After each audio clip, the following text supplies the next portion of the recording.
सविता के साथ रहा करता था। राहुल की उम्र शादी लायक हो रखी थी और बस इसीलिए सविता हर जगह अपने बेटे के रिश्ते की बात फैला देती है।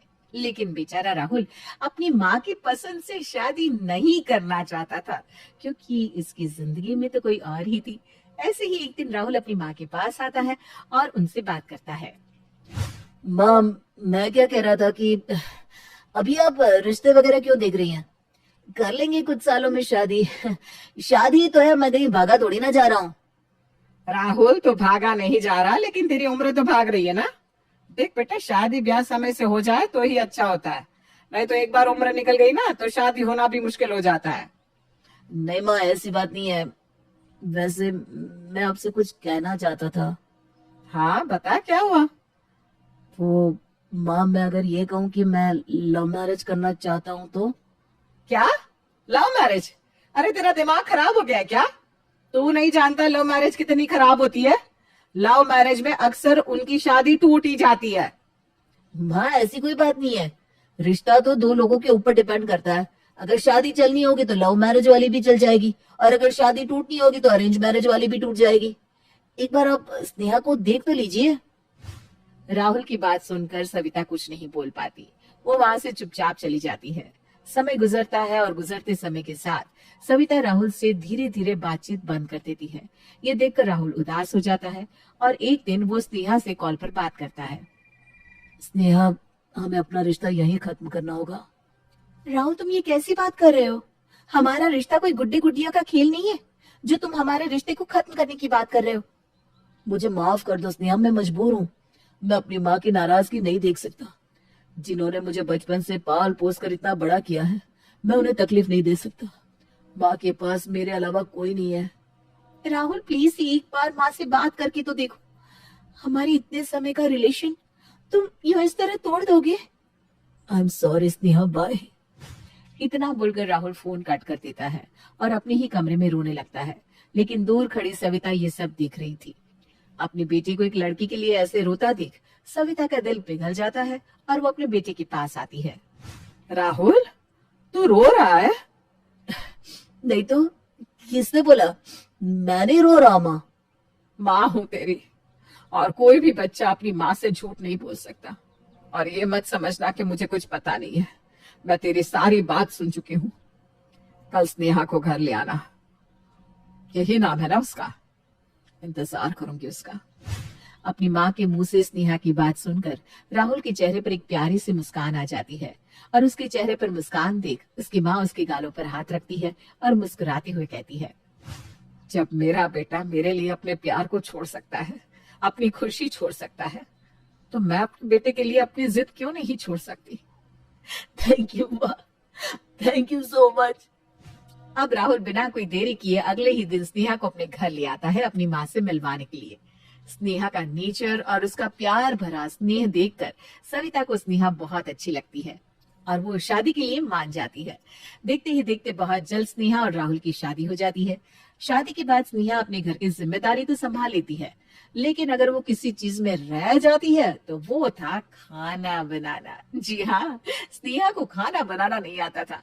ऐसे ही एक दिन सविता स्नेहा को अपने पास बुलाती है और उससे कहती है, स्नेहा बहुत समय हो गया, घर में कुछ अच्छा नहीं बना, इसलिए मैं सोच रही हूँ क्यों ना आज हम घर में कुछ बढ़िया सा बना लें। हे भगवान, मैं तो दाल चावल बना लूं, मेरे लिए वही बहुत बड़ी बात है। मुझे तो कुछ आता ही नहीं बनाना, और माँ जी है कि मुझे कुछ अच्छा बनाने को कह रही हैं। अरे बहू, क्या सोचने लग गई तू?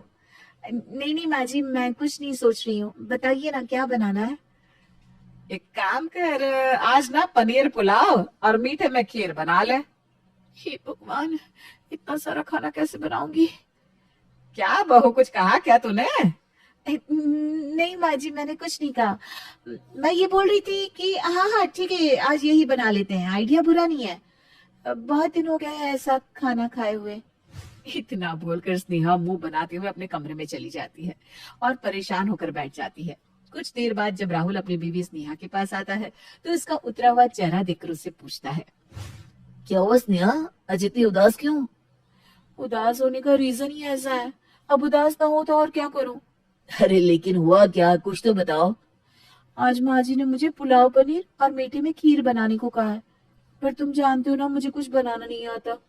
अब समझ में नहीं आ रहा कि मैं क्या करूं। अगर माँ जी को ये पता चल गया कि मुझे खाना बनाना नहीं आता, तो वो मुझे अपनी बहू नहीं मानेंगी। इतनी मुश्किल से तो उन्होंने मुझे अपनाया है। मैं नहीं चाहती कि वो मुझसे नाराज हो।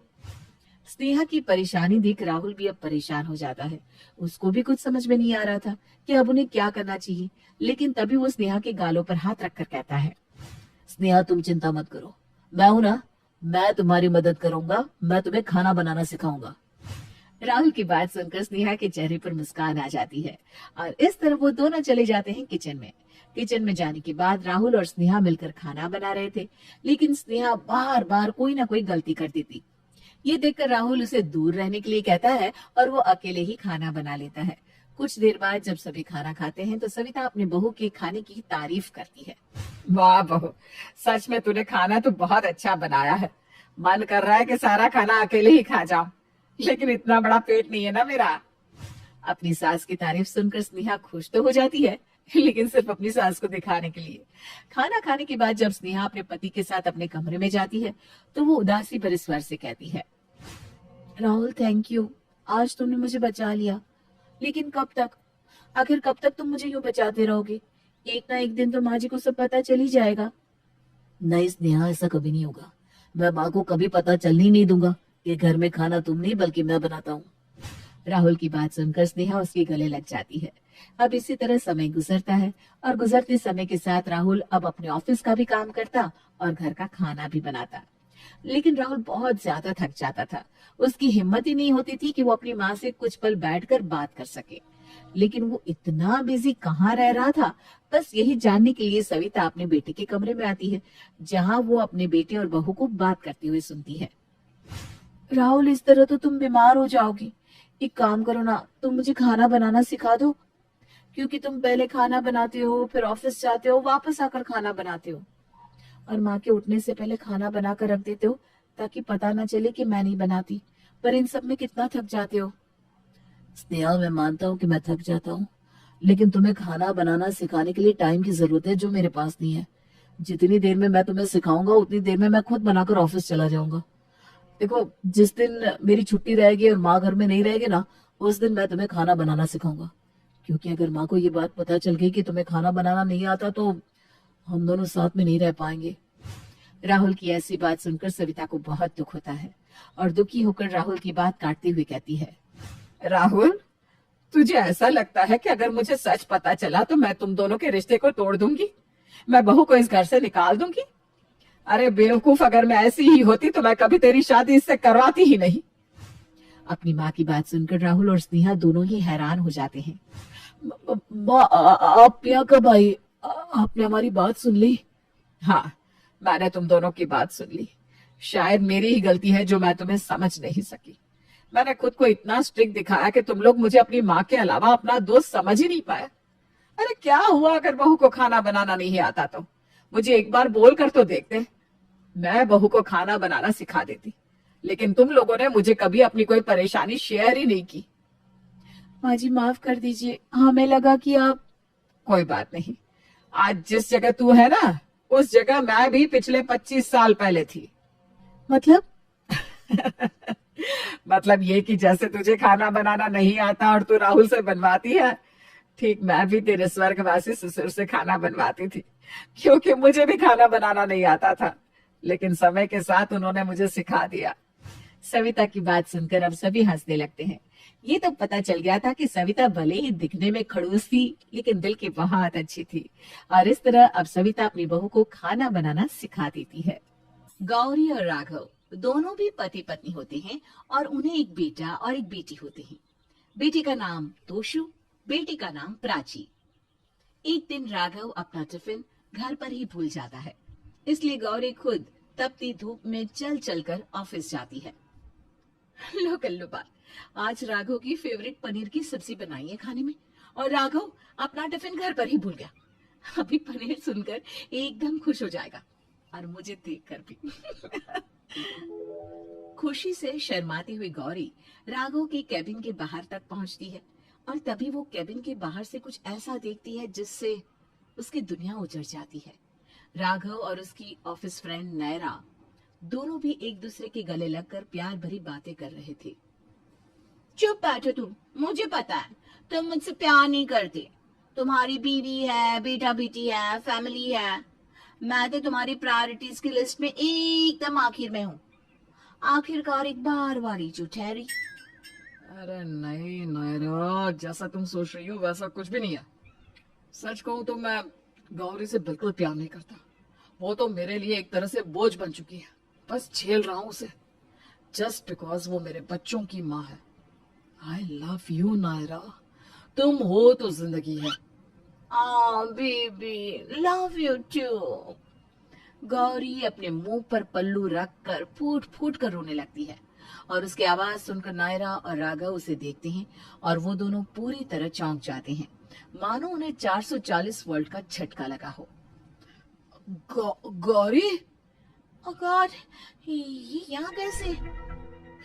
इतना बड़ा धोखा, इतनी बड़ी साजिश, और मैं पागलों की तरह जोकर बनकर तुमसे प्यार करती रही, और पीठ पीछे तुम ये नहीं, तुमने ये अच्छा नहीं किया राघव।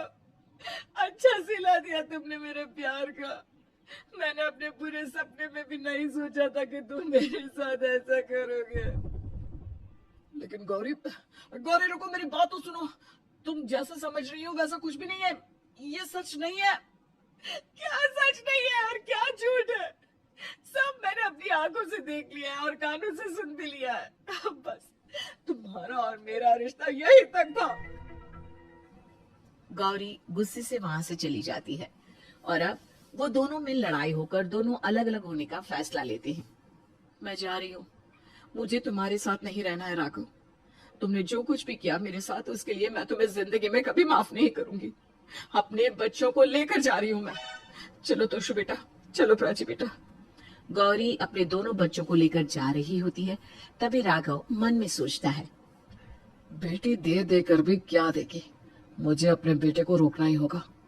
राघव तोशु का हाथ पकड़कर उसे रोक लेता है और अपनी तरफ खींच लेता है और गुस्से से कहता है, जहां जाना है जाओ, लेकिन मेरा बेटा कहीं नहीं जाएगा। तोशु मेरे साथ ही रहेगा। प्राची को ले जाना है ना, ले जाओ, लेकिन मेरा बेटा मेरे साथ रहेगा। तोशु मेरे साथ ही जाएगा। इसे अपने साथ रखकर इसे भी अपनी तरह बनाने का इरादा है क्या? गौरी, मैं कुछ नहीं बोल रहा, इसका मतलब यह नहीं कि तुम्हारे मन में जो आए तुम बोलती जाओ। मैं तोशु को अपने आप से अलग नहीं होने दूंगा। That's final. निकल जाओ आप। राघव तोशु को अपने साथ ही रख लेता है और गौरी अपनी बेटी प्राची के साथ चली जाती है। पीछे से राघव जोर से चिल्लाते हुए कहता है, ज्यादा दिन नहीं जी पाओगी अकेली। इतना आसान नहीं होता एक बेटी को पालना। लौट कर तो तुम्हें मेरे पास आना ही होगा। लौटूंगी, लेकिन तुम्हारे पास नहीं, अपने बेटे को लेने के लिए। अब तुम सीधा मुझे कोर्ट में मिलना। अरे पहले जाकर पैसे कमाओ, फिर केस लड़ो। बच्चे तो नादान थे, उन्हें कुछ समझ में नहीं आता। गौरी अब अपनी बेटी के साथ एक अलग घर में रहने लगती है और वो एक कंपनी में जॉब करके कड़ी मेहनत से प्राची को स्कूल में पढ़ाती है और अपने बेटे की कस्टडी पाने के लिए पैसे भी इकट्ठा कर रही होती है। एक दिन गौरी और प्राची दोनों भी प्राची के स्कूल प्रोजेक्ट के लिए एक हाउस मॉडल बनाते हैं और उसे रास्ते में ले जाते वक्त वो नायरा से टकराते हैं और गौरी के हाथ का हाउस मॉडल गिरकर टूट जाता है। Oh God, I'm really sorry, really sorry. Prachi, dear, I'm sorry बच्चा, मैंने जानबूझकर नहीं तोड़ा ये घर। और कितनी बार मेरा घर तोड़ोगी तुम नायरा? कहीं इस सब में आखिर में तुम ही ना टूट कर बिखर जाओ। गौरी इतना कहकर आगे निकल जाती है। गौरी प्राची की देख रेख और परवरिश में कोई कमी नहीं छोड़ती। वहीं राघव अपनी ही दुनिया में मजे करता है और तोशु पर इतना ध्यान नहीं देता और उसे ठीक से रखता भी नहीं, जिसके कारण तोशु राघव से बदतमीजी से पेश आने लगता है। तोशु, मैं बाहर जा रहा हूँ 2 दिन के लिए। घनश्याम चाचा और नीना चाची आएंगे, अपना ध्यान रखना, ओके? बिजनेस मीटिंग है ना बेटा, इसलिए जाना पड़ेगा। ये लो, तब तक तुम इस नए वीडियो गेम के साथ खेलो, ओके? गुस्से में आकर तोशु उस वीडियो गेम के बॉक्स को राघव के मुंह पर फेंक कर मारता है। मुझे नहीं चाहिए ये सब। आप दिन भर बाहर रहते हो और मैं जानता हूँ आप झूठ बोलकर उस नायरा के साथ घूमने जाते हो ना। आप बहुत बुरे हो पापा। मैं मम्मा और प्राची को बहुत मिस करता हूँ। अब पापा नहीं, हैवान हो हैवान। चुप, एकदम चुप। ज्यादा जुबान लड़ाई ना कैची की तरह, तो ऐसी सजा दूंगा कि कभी बोल ही नहीं पाएगा। मम्मा की याद आ रही है, खबरदार जो उन दोनों का नाम लिया तो। मैं तेरे लिए इतना सब लाता हूँ, फिर भी तू मुझ पर ही चिल्लाता है, बेशर्म कहीं का। जा जाकर पढ़ाई कर। अब तोशु की कस्टडी केस शुरू हो जाती है। गौरी और राघव दोनों भी फैमिली कोर्ट में केस लड़ते हैं, लेकिन केस काफी डिले होती रहती है कोर्ट के बाहर। तुम चाहे जमीन आसमान एक कर लो, लेकिन मैं तो तुम्हें तोशु की कस्टडी जीतने ही नहीं दूंगा। तुम्हें चाहे जो करना है कर लो, लेकिन तुम जो सपने देख रहे हो ना, उन्हें मैं कभी पूरा नहीं होने दूंगी। ये माँ अपने बेटे को अपने पास वापस ला कर ही रहेगी। दिन गुजरते जाते हैं और केस चलती रहती है। राघव अब दिन ब दिन केस की वजह से बहुत टेंशन में रहने लगता है और वो नायरा को भी समय नहीं देता, जिसके कारण नायरा भी दुखी रहने लगती है। राघव और नायरा में भी झगड़े शुरू हो जाते हैं। राघव, राघव प्लीज मुझसे बात करो, मेरी तबीयत ठीक नहीं है, I need you baby. Naira, मेरे पास पहले ही कम टेंशन नहीं है जो तुम और दे रही हो। मैं तुमसे नहीं मिल सकता, फोन रखो यार, बाय। नायरा रोती रहती है और उसे गौरी की बात याद आती है। गौरी ने सही कहा था कि मैं भी आखिर में टूट ही जाऊंगी। जो आदमी अपनी बीवी और बच्चों का नहीं हुआ, यहाँ तक कि वो अपनी बेटी की फ्यूचर के बारे में भी नहीं सोच रहा, वो मेरे लिए क्या करेगा, वो मेरा क्या होगा। Once a cheater, always a cheater. मैंने गलती कर दी इस आदमी से प्यार करके। वहीं गौरी अपने बेटे तोशु को याद करती है और उसकी तस्वीर देख देख कर उसे रोना आता है। तोशु बेटा, मम्मा आपको बहुत मिस करती है, काश आप मेरे पास होते। लेकिन मैं आपसे वादा करती हूँ बेटा, मैं आपको उस पिंजरे से आजाद करके ही रहूंगी। केस के फैसले का दिन आ जाता है। गौरी और राघव दोनों भी कोर्ट रूम में आते हैं। राघव ने तोशु को चेतावनी दी होती है कि वो उसका ही नाम ले। जज कहते हैं, तोशु कस्टडी केस का फैसला अब पूरी तरह बच्चे पर ही निर्भर करता है, और बच्चे के फैसले के बाद ये कस्टडी केस खत्म हो जाएगी। तोशु को विटनेस बॉक्स में बुलाया जाए। तोशु कटघरे में आता है और तभी जज उससे पूछते हैं, तोशु बेटा, बिना डरे आप अपना फैसला बताओ। आप पापा के साथ रहना चाहते हो या मम्मा के साथ? तोशु राघव और गौरी की शक्ल देखता है और कहता है, मैं अपनी मम्मा के साथ रहना चाहता हूँ। तोशु, मेरा बच्चा। गौरी भावुक हो जाती है और भागकर तोशु को अपने सीने से लगाती है और इसी के साथ गौरी ये कस्टडी केस जीत जाती है। अब वो अपने बेटा बेटी के साथ रहने लगती है। वहीं राघव पूरी तरह अकेला पड़ जाता है और नायरा भी उसे छोड़कर विदेश में नौकरी के लिए चली जाती है। कुछ दिनों बाद राघव और गौरी डिवोर्स ले लेते हैं और राघव के पास आखिर में कुछ भी नहीं बचता।